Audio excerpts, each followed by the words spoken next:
네, 안녕하십니까. 저는 고려 21 행정사 사무소의 임현 행정사입니다. 네, 오늘은 국가유공자 및 보훈보상 대상자와 관련한 내용을 언론보도 사례를 바탕으로 살펴보겠습니다.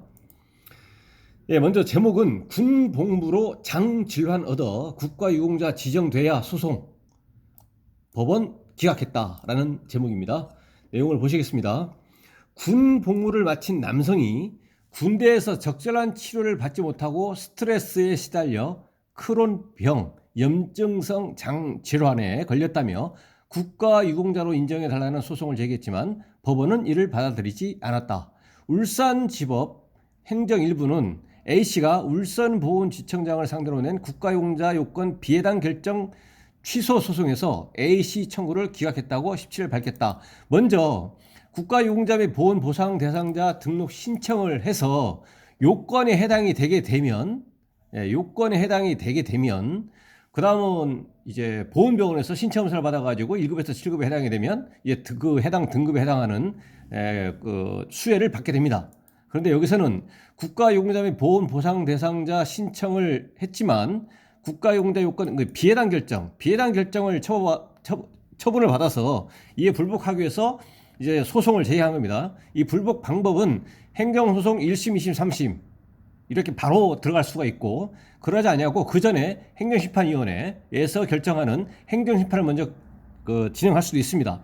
행정심판에서 이제 원하는 목적을 달성해버리면 이제 끝난 것이고요. 확정적으로 권리 구제를 받는 것이고, 왜냐하면 상대방 보훈청에서 우리 인정 못하겠다, 소송 가자 이렇게 할 수 없기 때문에 그렇다는 거죠. 근데 소송은 1심에서 이겼다고 해서 반드시 이긴 건 아니죠. 왜냐하면 소송 단계에서는 원고, 피고, 양 당사자 모두에게 항소 및 상고권이 인정이 되기 때문에 상대방 패소한 측에서 우리 1심에 인정 못하겠다, 2심 가자 하면 2심 가는 것이기 때문에 이렇게 행정소송과 행정심판은 그 차이점이 있습니다. 그런데 여기서는 이 A씨가 국가유공자 및 보훈보상 대상자 등록 신청을 했는데 비해당이다라고 했더니 바로 소송을 했습니다. 물론 여기서는 이제 그 전에 행정심판을 했는지 여부는 알 수는 없습니다. 그랬더니 결과가 기각이 됐는데 그 내용을 이제 보겠습니다. 2015년 12월 육군병장으로 만기 전역한 A씨는 2019년 울산보훈지청에 국가유공자와 보훈보상 대상자 등록 신청을 했다. 그런데 비해당이 됐다는 얘기죠. 이 당시에는 이제 전역을 하고 나서 군인이든 일반적 공무원이든 간에 전역을 하고 나서 이제 국가유공자 및 보훈보상 대상자 등록 신청을 할 수 있었는데, 그 이후에 이제 법이 바뀌어서 2020년 9월 25일부터는 전역이나 퇴직하기 6개월 전에도 등록 신청을 할 수 있습니다. 물론 이제 전역이나 퇴직한 이후에도 할 수 있지만 반드시 전역이나 퇴직한 이후가 아니고 전역이나 퇴직 전 6개월 이전이라고 하더라도 등록 신청을 할 수 있는 것으로 바뀌었다라는 겁니다. 개정됐다라는 겁니다. 그래서 2020년 9월 25일부터는 6개월 전에도 전역 퇴직 6개월 전에도 할 수 있다라는 겁니다. 군 복무 중 주야가 바뀌는 근무에 몸의 불균형이 발생한 점, 탄약 창고 근무로 시작된 풀 알레르기로 인한 피부 질환을 제때 치료받지 못한 점, 스테로이드성 약물을 과다 처방받아 몸에 무리가 생긴 점, 가혹한 육체적 정신적 스트레스에 시달린 점 등이 요인으로 작용해 결국 크론병이 발병했다는 것이 신청 이유였다, 이렇게 주장을 했다는 겁니다. 그랬더니 보훈청에서는 이제 국가보훈처 보훈심사위원회 심의를 거쳐가지고 뭐라고 했냐면, 그러나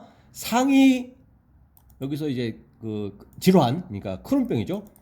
상위가 군 직무 수행이나 교육훈련이 직접적 원인이 돼 발병했다거나 그 밖에 상당 인과관계가 있어 발병했다고 인정하기 어렵다며 국가유공자 등 요건에 해당하지 않는다고 결정했다. 이것은 뭐냐면은 이제 군 직무 수행이나 교육훈련, 그러니까 국가의 직접적 원인이라고 되어 있는데, 이거는 뭐냐면 국가의 수호, 안전보장, 국민의 생명, 재산보호와 직접적인 이러한 그러한 것과 직접적 관련이 있는 직무수행이나 교육훈련, 그러한 경우에는 국가유공자 요건이 해당이 되고, 국가의 수호, 그 다음에 안전보장, 국민의 재산, 생명 보호와 직접적인 것은 직접적일 정도까지는 아니고 직접적인 관련성까지는 아닌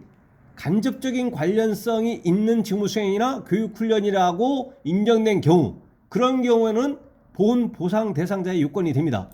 그러면 어떤 인과관계가 인정되지 않는 어떤 사적인 행위라든가 그런 경우는 국가유공자의 요건이 그것도 해당이 되지 아니하고 보훈 보상 대상자의 요건에도 해당하지 아니하는 거죠. 근데 여기서는 뭐냐면 결국은 이제 국가의 수호나 안전보장, 국민의 생명, 재산 보호와 직접적 관련이 있는 직무수행이나 교육훈련 하던 중에 이러한 상해가 발생한 것도 아니고, 국가용재 요건도 아니고, 국가의 수호, 안전보장, 생명의 재산 보호, 국민의 생명, 재산 보호와 직접적인 관련이 있다고는 볼 수 없는 행위, 있다고는 볼 수 없는 직무수행이나 교육훈련으로 인해서 상해가 발생했다, 이렇게도 볼 수 없다는 겁니다. 그래서 보훈보상 대상자의 요건에도 해당이 되지 않는다. 그러니까 국가유공자나 보훈보상 대상자의 요건이 되기 위해서는 적어도 인과관계가 있어야 된다는 얘기입니다. 인과관계가 직무수행이나 교육훈련이라고 하는 것으로 인해서 이런 상해가 발생해야 되는데, 그 어느 것도 직접적이든 간접적이든 어느 것도 인정되지 않는다는 얘기죠. 보훈청의 결정은. 이에 A씨는 보훈지청의 처분을 취소하라며 지난해 소송을 냈습니다. 재판부는 뭐라고 했냐면, 인정사실에 의하면 원고는 군 복무 중 항문 질환을 진단받고 전역 8개월 후에 크론병 의심 소견을 진단받았으며, 그로부터 6개월 후 크론병 확진 판정을 받아 발병 시점이 군복무 기간 중일 가능성이 있어 보인다.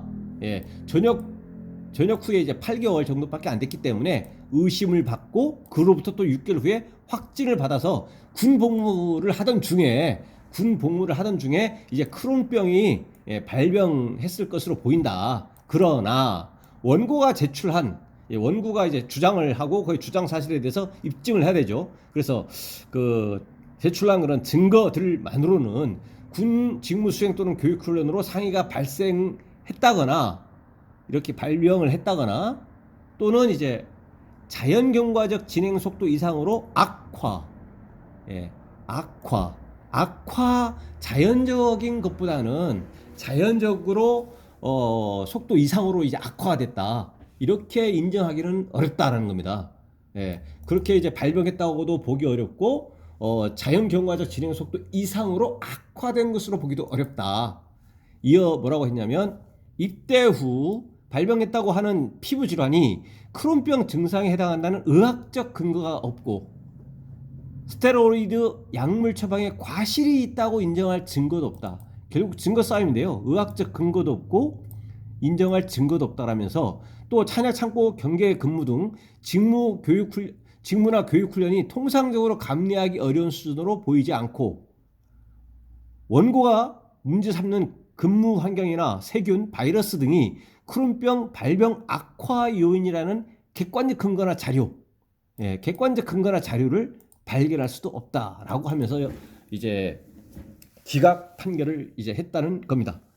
그래서 오늘은 이 국가유공자 등록 신청을 했고, 그 국가유공자 등록 및 그 보훈보상 대상자 등록 신청한 것에 대해서 비해당, 그러니까 국가의 수호 및 안전보장, 국민의 생명, 재산보호와 직접적 관련이 있는 직무수행이나 교육훈련으로 인해서 이러한 상해가 발생한 것이 아니다. 그리고 이 상해라고 하는 것은 직접적 관련이 없는 것뿐만 아니라 간접적으로 국가의 수호, 안전보장, 국민의 재산보호와 직접적인 것은 아니라고 하더라도 그것과 관련이 있는 직무수행이나 교육훈련으로 인해서 상해가 발생했다라고도 볼 수가 없다라는 얘기입니다.